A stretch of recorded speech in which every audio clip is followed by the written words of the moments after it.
Le mariage est l'un des liens les plus sacrés en islam. Il repose sur la confiance, l'amour et le respect mutuel. Mais saviez-vous qu'il existe certaines choses qu'un mari ne doit jamais partager avec son épouse, selon les avertissements du prophète, paix et bénédiction sur lui? Ces avertissements ne sont pas de simples règles. Ce sont des limites établies par la sagesse divine pour préserver le lien émotionnel et spirituel entre les époux. Dans cette vidéo, nous aborderons un sujet important qui peut nuire à votre mariage sans que vous vous en rendiez compte. Chaque point repose sur les enseignements islamiques et constitue un guide pour maintenir l'amour et la paix au sein de votre foyer. Le dernier point pourrait vraiment vous surprendre, alors restez jusqu'à la fin. Le mariage, en islam, n'est pas un simple contrat social.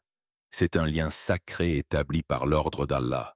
Il est bâti sur la confiance, le respect et l'amour, et il est considéré comme la base d'une société solide.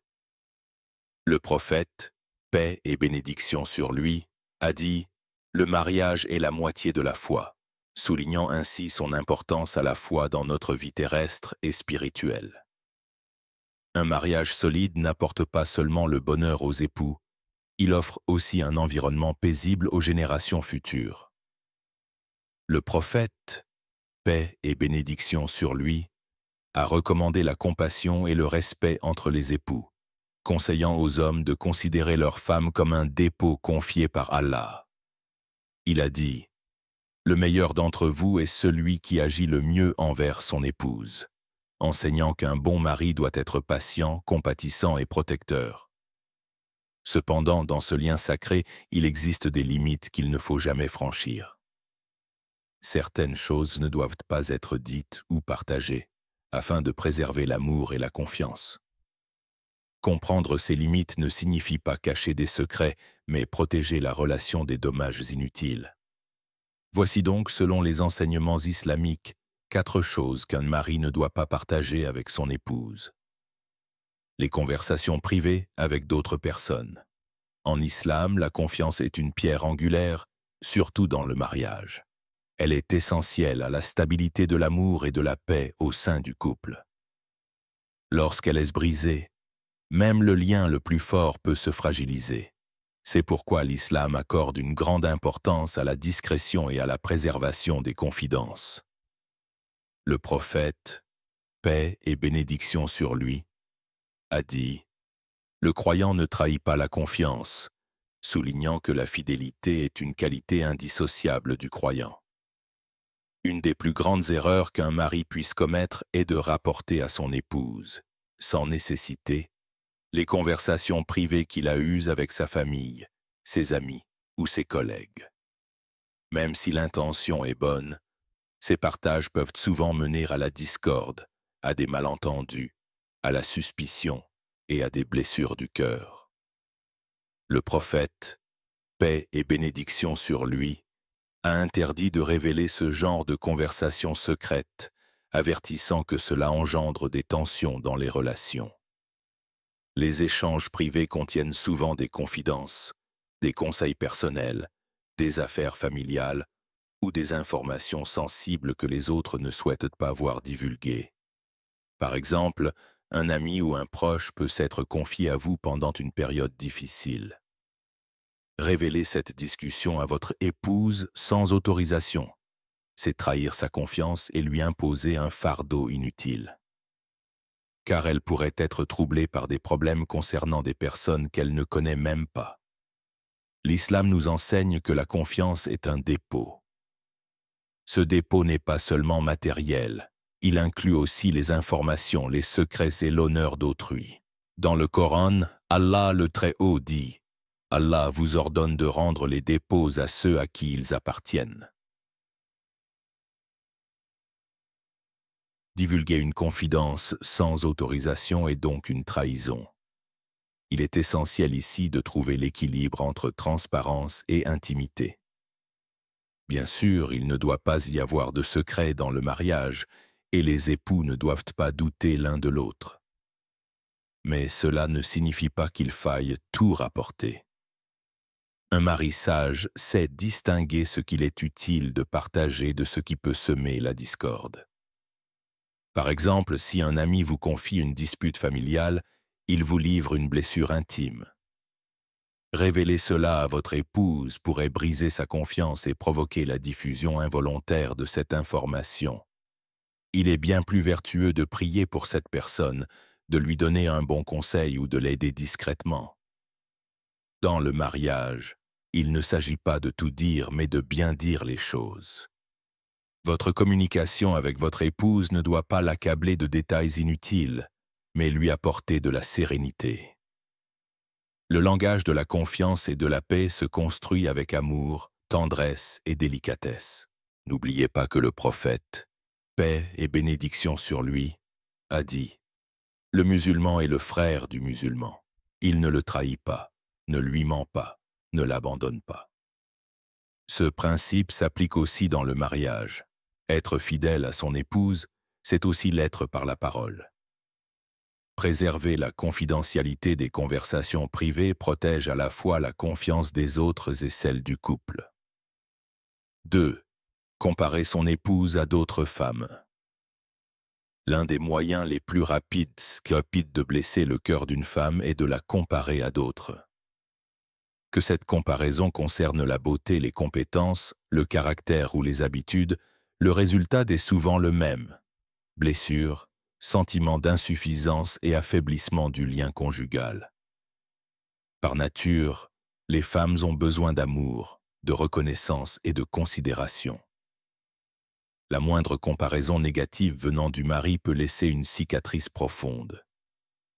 Lorsqu'un mari dit par exemple « Regarde comme cette femme cuisine bien » ou « La femme de notre voisin est si ordonnée, j'aimerais que tu sois comme elle », il ébranle sans le vouloir la paix du foyer.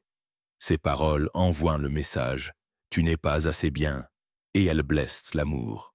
Un cœur brisé ne guérit pas facilement. Le prophète a toujours été d'une extrême délicatesse envers les femmes et ne les a jamais fait se sentir dévalorisées.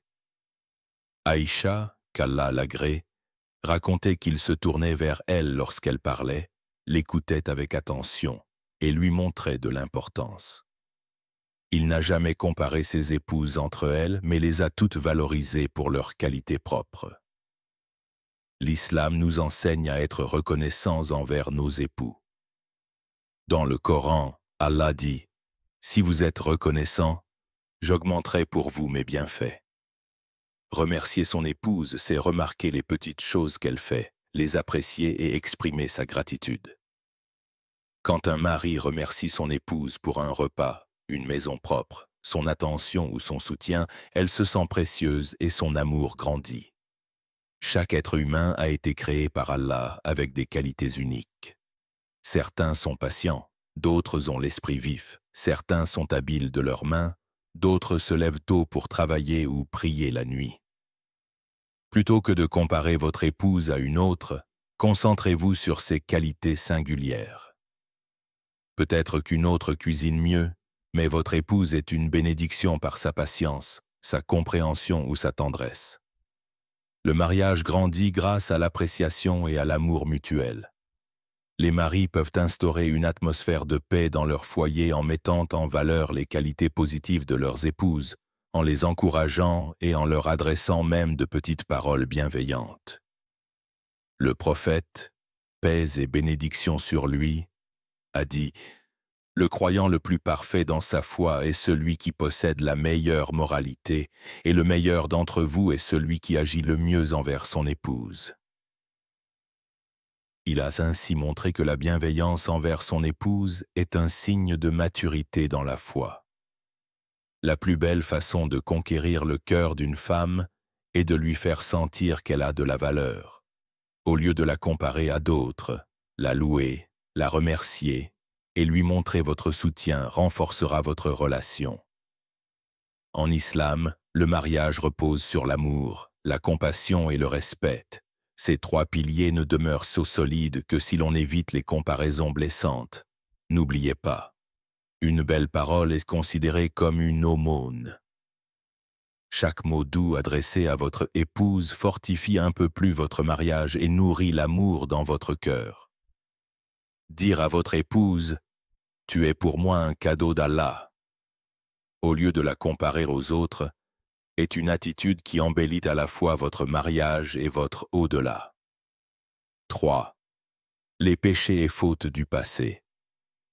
En islam, Allah est Al-Ghafour, le tout-pardonnant, celui dont la miséricorde est infinie.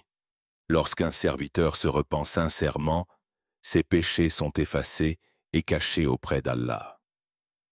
Dans le Coran, Allah le Très-Haut dit « Quiconque commet une faute puis se repent et croit, Allah lui pardonnera assurément. » C'est pourquoi révéler à son épouse les péchés passés crée souvent un poids inutile. En apprenant ces choses, elle peut se sentir inquiète, coupable ou bouleversée. Même si l'intention est bonne, dévoiler un péché qu'Allah a couvert peut troubler la paix du couple et causer des blessures émotionnelles. Le prophète, paix et bénédiction sur lui, a clairement interdit de révéler les fautes qu'Allah a dissimulées. Ali, qu'Allah l'agrée, a rapporté « Ne dévoile pas ce qu'Allah a couvert, car cela engendre doute et discorde. » Partager ses fautes passées peut sembler un acte d'honnêteté, mais dans le mariage, cela produit souvent l'effet inverse. L'épouse peut ne pas réussir à gérer cette information sans inquiétude ou douleur, ce qui fragilise la confiance et l'équilibre émotionnel du couple. Le mariage repose sur la confiance, l'amour et la sécurité affective. Si ces fondations sont ébranlées, la relation devient instable. Au lieu d'évoquer ses erreurs, un mari avisé en tire des leçons et s'efforce d'offrir un avenir plus paisible. Il ne transfère pas le poids de son passé à son épouse, mais s'engage à bâtir un foyer plus solide et harmonieux. Cette attitude épargne le cœur de son épouse et renforce la confiance mutuelle. En islam, tirer des leçons de ses fautes et éviter de les répéter est une qualité essentielle. Le prophète a dit « Le croyant tire des enseignements de ses erreurs passées et s'efforce de les corriger. Si un mari se tourne vers Allah avec sincérité et repentir, il consolide la confiance au sein du mariage. » Au lieu de raconter son passé, il démontre par ses actes son amour, sa patience et son respect, orientant ainsi le couple vers le présent et l'avenir. En résumé, ressasser les fautes passées crée des fardeaux émotionnels inutiles. Vivre avec confiance en Allah, repentance et sincérité, tout en étant patient, respectueux et aimant envers son épouse, est la voie la plus sûre pour préserver le mariage. Un mari sage apprend de ses erreurs, regarde vers l'avenir et attire la bénédiction dans son foyer. 4. Les inquiétudes financières inutiles. En islam, la transparence financière est importante et l'honnêteté est une base du mariage, mais cela ne signifie pas qu'il faille transférer toutes ses angoisses à son épouse. Le mari, protecteur et responsable du foyer, est le dépositaire de la subsistance que Dieu lui confie. Cette responsabilité ne se limite pas à l'aspect matériel, elle inclut aussi la préservation du bien-être émotionnel et spirituel de son épouse. Gérer les finances, c'est pour lui à la fois un acte d'adoration et un devoir. Répéter sans cesse « Il n'y a plus d'argent, tout va mal, comment payer les factures ce mois-ci ?»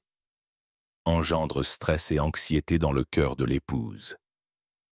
Même si elle partage ses inquiétudes, elle peut se sentir impuissante, ce qui ébranle la sérénité et la confiance du couple.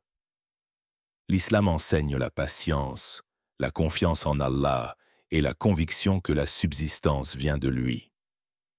Le Coran dit « Quiconque place sa confiance en Allah, il lui suffira. » Ce verset nous invite à aborder les difficultés financières avec calme, confiance et patience. Le mari doit parler des finances à son épouse, seulement autant que nécessaire, avec un ton rassurant, non alarmiste. Cela aide à préserver la confiance et la paix du couple. Les épreuves financières sont souvent un test de la vie. Le prophète, paix et bénédiction sur lui, a dit « Aucun croyant n'est touché par une épreuve si ce n'est pour qu'Allah éprouve sa patience et sa confiance en lui. » Ce hadith montre que les difficultés matérielles sont aussi des occasions de croissance spirituelle. Un mari patient et prévoyant peut surmonter ces épreuves sans en faire peser le fardeau sur son épouse. Par exemple, planifier ensemble les dépenses, éviter les gaspillages et chercher des moyens d'économiser apaise le cœur et renforce l'harmonie du foyer. De plus, placer sa confiance en Allah dans les affaires financières est essentiel. Le mari doit faire de son mieux pour subvenir aux besoins de son foyer, tout en laissant le résultat entre les mains d'Allah et sans transmettre ses angoisses. Dire plutôt « Nous faisons confiance à Allah, nous planifions ensemble et nous restons patients » renforce le couple et nourrit l'espérance. Bien gérer les finances conjugales ne dépend pas seulement de l'argent disponible, mais aussi de la confiance, de la compréhension et de la coopération mutuelle. Un mari qui apprend à rester calme, organisé et confiant en Allah durant les périodes de difficulté, apporte la paix dans son cœur et dans celui de son épouse. En résumé, il ne faut pas imposer des inquiétudes financières inutiles à son épouse. La confiance et la sérénité doivent être préservées dans le mariage.